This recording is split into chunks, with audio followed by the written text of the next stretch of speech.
Hello everyone, मेरा नाम शहाना रब्बानी है और मैं अनुरा नारायण महाविद्यालय बिहार पटना सत्र 2022-24 शिक्षा विभाग की छात्रा हूँ।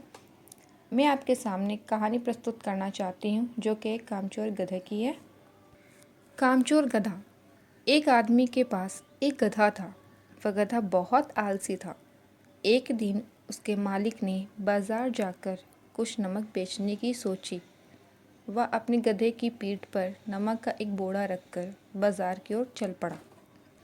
जैसे ही वे दोनों रास्ते में नदी को पार करने लगे कि अचानक गधे का पैर फिसल गया और वह नदी में गिर पड़ा। गधे को चोट तो नहीं लगी, पर खड़े होने पर उसे ऐसा लगा कि उसकी पीठ पर रखे नमक के बोरे का बोझ कम हो गया। दूसरे दिन गधा फिर से कुछ नमक से भरा बोरा लेकर चल दिया। अब वह जानता था कि उसको क्या करना है। गधे को अब अपनी पीठ पर लदा बोझ हल्का करना था।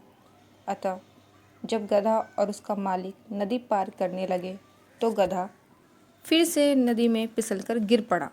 इस बार फिर से उसने अपनी कमर पर रखे नमक का बोझ हल्का लगने लगा। उसने सोचा यह ठीक हुआ। गधे को मालिक ने उसकी यह चाल पहचान ली।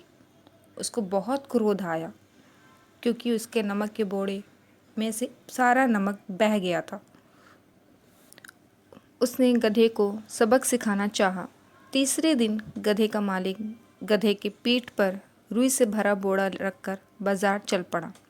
गधे ने सोचा कि फिर से उसको अपनी चाल चलनी चाहिए।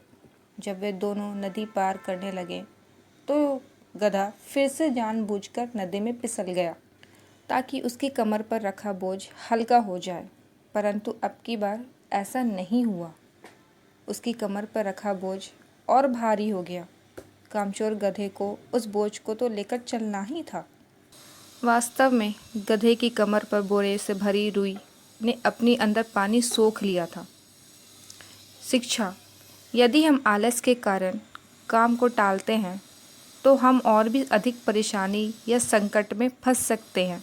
इस कारण काम से जी चुराने वाला आदमी कामचोर कहलाता है।